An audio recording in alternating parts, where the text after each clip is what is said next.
बिस्मिल्लाहिर्रहमानिर्रहीम। अस्सलाम वालेकुम स्टूडेंट्स।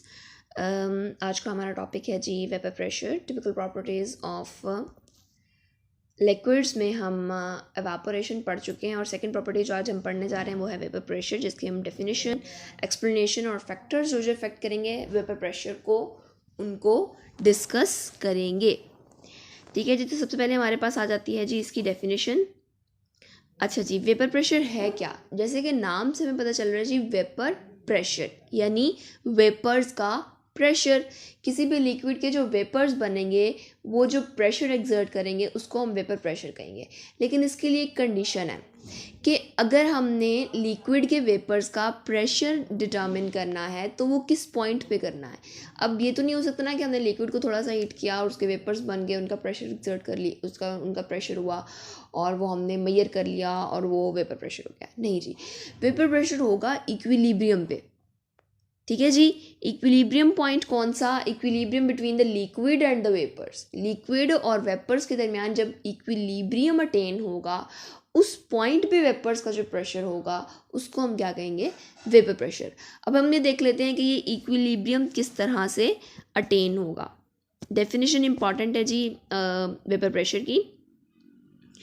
अच्छा जी, अब ये इक्विलिब्रियम जो अटेन होगा, यहाँ पर एक तो पहली बात है कि इक्विलिब्रियम की दो टाइप्स होती है, एक होती है स्टैटिक, एक होती है डायनामिक इक्विलिब्रियम। डायनामिक इक्विलिब्रियम वो होता है कि इसमें दोनों चीज़ें क्या होती हैं, आप कह लो कि मोशन में होती है, यानी एक चीज़ दूसरी चीज़ में कन्वर्ट भी हो रही है लेकिन रह भी कांस्टेंट रही है। किस तरह से उसको देख लेते हैं। अच्छा, अब यहाँ पर कह रहे हैं कि rate of vaporisation and the rate of condensation is equal. ठीक है जी, किस तरह? अच्छा, रेट ऑफ वेपराइजेशन क्या है कि जिस रेट से वेपर्स बन रहे हैं, और रेट ऑफ कंडेंसेशन क्या है, जिस रेट से वो कंडेंस हो रहे हैं। रेट का पिछले लेक्चर में हमने मीनिंग पढ़ा था। रेट का मतलब होता है विद रिस्पेक्ट टू टाइम। ठीक है जी, कितने टाइम में कितने मॉलिक्यूल्स वेपराइज हो रहे हैं और कितने टाइम में कितने मॉलिक्यूल्स कंडेंस हो रहे हैं। जब ये दोनों टाइम और नंबर ऑफ मॉलिक्यूल बराबर हो जाएंगे तो तब हम कहेंगे कि जो रेट ऑफ कंडेंसेशन है और जो रेट ऑफ एवापोरेशन है वो बराबर हो गया है। अगर हम इसको आम अल्फाज में, सिंपल अल्फाज में देखें तो इसका ये मतलब होगा कि फॉर एग्जांपल अगर हमने वाटर को हीट कर रहे हैं और हमने उसको ऊपर से क्लोज कर दिया, उस सिस्टम को हमने कम्प्लीटली क्लोज कर दिया, उसको किसी लिड से या किसी ढक्कन से कवर कर दिया जिस चीज़ में हम उसको गर्म कर रहे हैं पानी को, तो अब होगा क्या कि जब हम उसको गर्म कर रहे हैं तो उस टाइम क्या होगा कि वहाँ पर वेपर्स बनेंगे। तो जितने वेपर्स बन रहे हैं उतने ही मॉलिक्यूल्स वापस लिक्विड में कन्वर्ट हो रहे हैं। ठीक है, यानी जितने मॉलिक्यूल्स वेपराइज हो रहे हैं, फॉर एग्जांपल 5 मॉलिक्यूल्स जो हैं वाटर के वो वेपराइज हुए हैं और 5 मॉलिक्यूल्स जो हैं जो पहले से वेपराइज हुए थे वो कंडेंस हो रहे हैं एक ही टाइम में। ठीक है, इक्वल टाइम में। तो हम कहेंगे कि इक्वल टाइम में जो रेट ऑफ कंडेंसेशन है और जो रेट ऑफ एवापोरेशन है वो क्या हो गया है, वेपराइजेशन जो है वो बराबर हो गया है। तो इस पॉइंट पे इक्विलिब्रियम अचीव हो गया है। उस पॉइंट पे फिर वेपर्स का जो प्रेशर होगा उसको हम मेजर करेंगे विद डिफरेंट इंस्ट्रूमेंट्स। तो वो जो हमारे पास प्रेशर आएगा वो क्या होगा, वो वेपर प्रेशर होगा। ठीक है जी, तो यहाँ पर आपको एक इक्वेशन भी नज़र आ रही है जिसमें लिक्विड्स जो वेपर्स में कन्वर्ट हो रहे हैं और वेपर्स वापस लिक्विड में आ रहे हैं। जो लिक्विड टू वेपर्स है उसको हम वेपराइजेशन कह रहे हैं और जो वेपर्स टू लिक्विड है उसको हम कंडेंसेशन कह रहे हैं। ठीक है, यानी दो एरो आपको नज़र आ रहे हैं, एक सीधा एक उल्टा है। जो सीधे वाला वेपराइजेशन को शो कर रहा है, जो उल्टे वाला एरो है वो कंडेंसेशन को शो कर रहा है। ठीक है जी, तो जितने लिक्विड के मॉलिक्यूल वेपराइज हो रहे हैं उतने ही वापस कंडेंस होंगे। तो हम क्या कहेंगे कि यहाँ पर क्या हो गया, इक्विलिब्रियम अचीव हो गया। ठीक है, तो अब हम देख लेते हैं ये इक्विलिब्रियम अचीव किस तरह से होगा। ये हेडिंग साथ साथ अपनी बुक में बना लीजिएगा डेफिनेशन की, पीछे डायनामिक इक्विलिब्रियम के, आपने क्वेश्चन लिखना है इक्वेशन के बाद कि how dynamic equilibrium is achieved. अच्छा जी, हाउ इट इज़ अचीव्ड। पहली बात ये कि हमेशा जो इक्विलिब्रियम है इन दिस केस, ये जो वेपर प्रेशर है वो कब मेजर होगा, जब हमारा सिस्टम क्लोज होगा। क्यों? क्योंकि फॉर एग्जांपल अगर हमने वाटर को हीट किया, ठीक है, हमने एक देचकी में पानी रख दिया लेकिन हमने उसके ऊपर कोई ढक्कन नहीं दिया, हमने उसको कवर नहीं किया, हमने उसको एक क्लोज सिस्टम में नहीं रखा, तो क्या होगा कि पानी के वेपर्स बनेंगे, वो एयर के साथ मिक्स होंगे और उड़ जाएंगे। ठीक, तो भाई हम वहाँ पर वेपर प्रेशर किस तरह से मेजर कर सकते हैं? नहीं कर सकते ना, क्यों नहीं कर सकते? बिकॉज वेपर्स इकट्ठे ही नहीं हुए, वेपर्स ने कोई प्रेशर एग्जर्ट नहीं किया, वेपर्स सिंपली हवा के साथ मिक्स होकर उड़ गए। ठीक, अब हम वेपर प्रेशर किस सूरत में मेजर कर सकते हैं? जब हमारा सिस्टम क्या है, क्लोज है।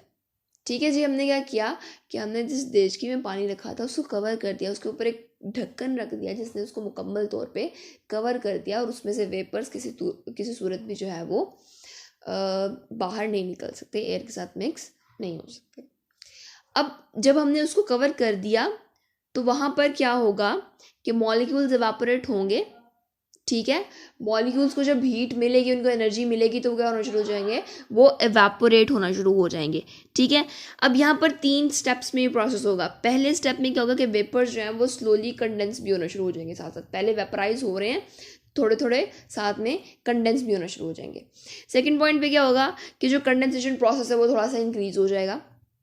ठीक है, पहले थोड़े से कंडेंस हो रहे थे, ठीक है, यानी थोड़े से जो वेपराइज हुए थे वो वापस लिक्विड में कन्वर्ट हो रहे थे, फिर ज़्यादा लिक्विड में कन्वर्ट होना शुरू हो गया, और फिर हमारे पास एक पॉइंट ऐसा आया जिस पॉइंट पे जितने मॉलिक्यूल्स वेपराइज हो रहे थे उतने ही मॉलिक्यूल्स वापस कंडेंस होना शुरू हो गए।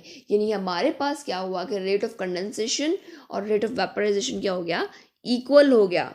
जितने नंबर ऑफ मॉलिक्यूल्स एवापोरेट हो रहे हैं, जितने नंबर ऑफ मॉलिक्यूल्स वेपर्स बना रहे हैं, उतने ही नंबर ऑफ मॉलिक्यूल्स, उतने ही नंबर ऑफ वेपर्स, हम कहेंगे इन अदर वर्ड्स कि उतने ही जो वेपर्स के मॉलिक्यूल्स हैं वापस जो हैं वो कंडेंस हो रहे हैं। ठीक है, यानी जितने लिक्विड गैस बना रहे हैं उतने गैस वापस लिक्विड मॉलिक्यूल्स में कन्वर्ट हो रहे हैं। ठीक है, तो इस पॉइंट पे क्या होगा कि डायनेमिक इक्विलिब्रियम जो है वो अचीव हो जाएगा।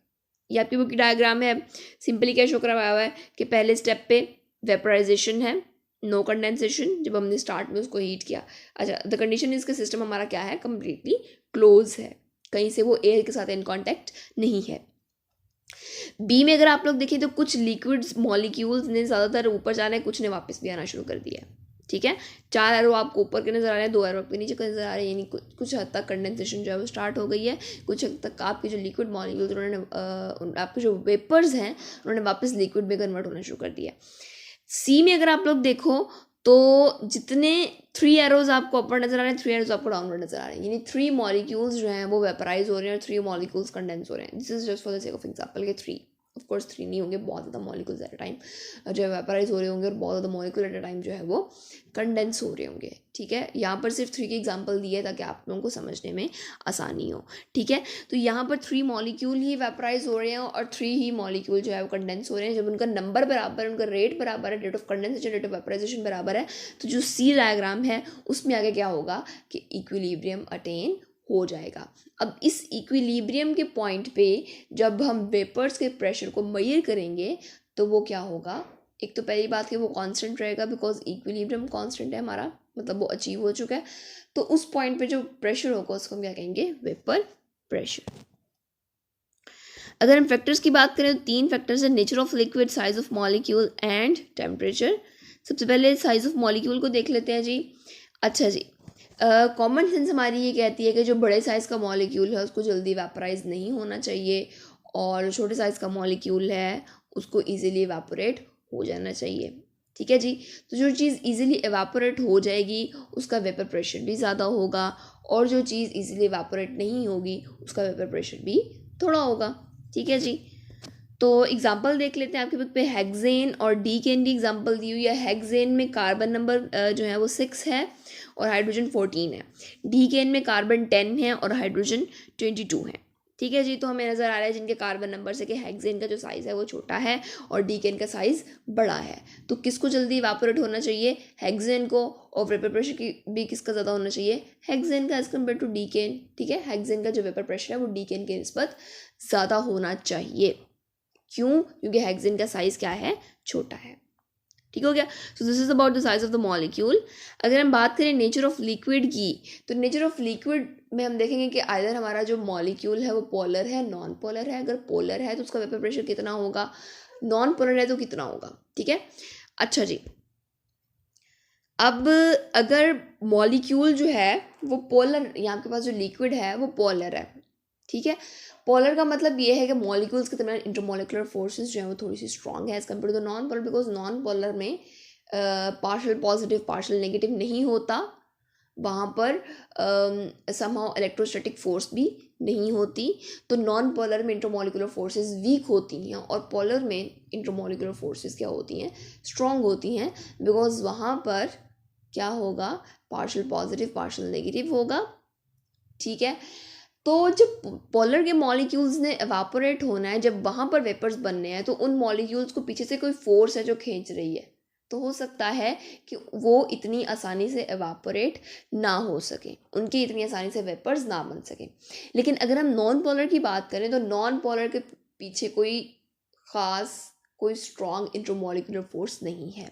ठीक है, तो वहाँ पर क्या होगा कि नॉन पोलर के जो मॉलिक्यूल्स हैं उनको वेपर्स बनाने में कोई मुश्किल नहीं होगी, बिकॉज उनके पीछे कोई फोर्स नहीं है। जब पीछे कोई फोर्स खींच रही होगी पोलर के केस में तो वो ईजिली एवापोरेट नहीं हो सकते, लेकिन नॉन पोलर के केस में जब पीछे से एक फोर्स नहीं है, कोई ख़ास इंटरमोलिकुलर फोर्स नहीं है, तो मॉलिक्यूल्स जो हैं वो ईजिली एवापोरेट हो जाएंगे।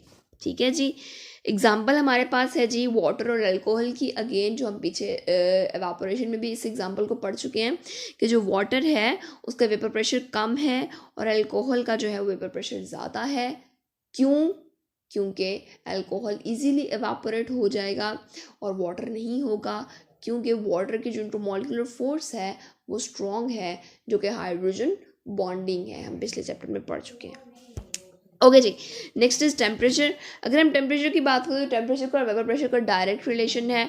टेम्परेचर जितना बढ़ाते जाएंगे वेपर प्रेशर उतना बढ़ता जाएगा, टेम्परेचर जितना लो होगा वेपर प्रेशर उतना कम होगा। ठीक है जी, अब ऐसा क्यों होगा? क्योंकि जब हम टेम्परेचर को बढ़ा देंगे तो मॉलिक्यूल्स की काइनेटिक एनर्जी बढ़ जाएगी। तो काइनेटिक एनर्जी ही वो एनर्जी जिसकी वजह से मॉलिक्यूल्स ने मूव करना है। ठीक है, तो जब काइनेटिक एनर्जी बढ़ जाएगी तो मॉलिक्यूल्स जो हैं वो जल्दी वेपराइज होंगे और प्रेशर एक्सर्ट करेंगे, और जब इनकी काइनेटिक एनर्जी ज़्यादा होगी तो वो प्रेशर भी ज़्यादा एक्सर्ट करेंगे। ठीक है, तो वहाँ पर वेपर प्रेशर जो है वो क्या हो जाएगा, इंक्रीज हो जाएगा। अगर हम एग्जांपल की बात करें तो आपकी बुक पे एक टेबल दिया हुआ है जो आप लोगों ने मस्ट याद करना है। This table is very important, और ये जो टेबल है इसमें से MCQ तो मस्ट है। और दूसरी बात है कि अगर आपको क्वेश्चन आ जाए कि टेम्परेचर किस तरह से इफेक्ट करता है वेपर प्रेशर को, तो उसके साथ भी आपने टेबल में से 2 से 3 एग्जाम्पल्स देनी है। अच्छा जी, अच्छा टेबल में आपको बताया हुआ है कि टेम्परेचर के लिहाज से वेपर प्रेशर किस तरह से चेंज हो रहा है। सबसे पहले अगर आप फर्स्ट कॉलम में देखें तो 0 डिग्री सेंटीग्रेड पे आपके पास जो वेपर प्रेशर है mm ऑफ Hg में, mm ऑफ मरकरी में वो 4.58 है। आपने टेम्परेचर बढ़ाया 20 डिग्री तो वेपर प्रेशर भी बढ़ गया, 17.5 हो गया। टेम्परेचर मज़ीद बढ़ा 40 तक तो 55.3 हो गया। टेम्परेचर मज़ीद बढ़ा 60 तक, नेक्स्ट में अगर आप लोग देखें तो 149.4 हो गया। टेम्परेचर को अगर इसी तरह से आप 100 तक ले जाएंगे तो आपको जो वेपर प्रेशर है वाटर का वो कितना हो जाएगा, 760। This is the example of water कि किस तरह से टेम्परेचर बढ़ाने से vapour pressure of water increase हो रहा है। अब चूंकि 100 डिग्री सेंटीग्रेड पे जो वेपर प्रेशर है वो 760 हो गया। अगर आप लोगों को याद हो तो टिपिकल प्रॉपर्टीज ऑफ गैसेस में हमने पढ़ा था कि जो स्टैंडर्ड एटमॉस्फेरिक प्रेशर है वो भी 760 mm ऑफ Hg है। और हमने ये भी कहा था कि जब वेपर प्रेशर एक्सटर्नल प्रेशर के इक्वल हो जाएगा फिर लिक्विड बॉयल करेगा। तो यहाँ पर अगर आप लोग देखो तो 100 डिग्री सेंटीग्रेड पे वेपर प्रेशर 760 है और एक्सटर्नल प्रेशर यानी जो एटमॉस्फेरिक प्रेशर है वो भी 760 mm ऑफ Hg होता है। तो इस पॉइंट पे वेपर प्रेशर और एक्सटर्नल प्रेशर चूँकि बराबर हो गया है तो इस पॉइंट पे जो टेम्परेचर है 100 डिग्री सेंटीग्रेड, इस पॉइंट पे वाटर जो है वो क्या हो जाएगा, बॉयल हो जाएगा। तो ये हमारे पास वाटर का क्या है, बॉइलिंग पॉइंट है। ठीक है जी, तो this is about vapour pressure. आपने क्या करना है जी, आपने इसको लर्न करना है अच्छे से, इसका टेबल भी याद करना है, डायनामिक इक्विलिब्रियम की डायग्राम भी करनी है, फैक्टर्स बहुत अच्छे से कीजिएगा, इंपॉर्टेंट हैं। And thank you very much.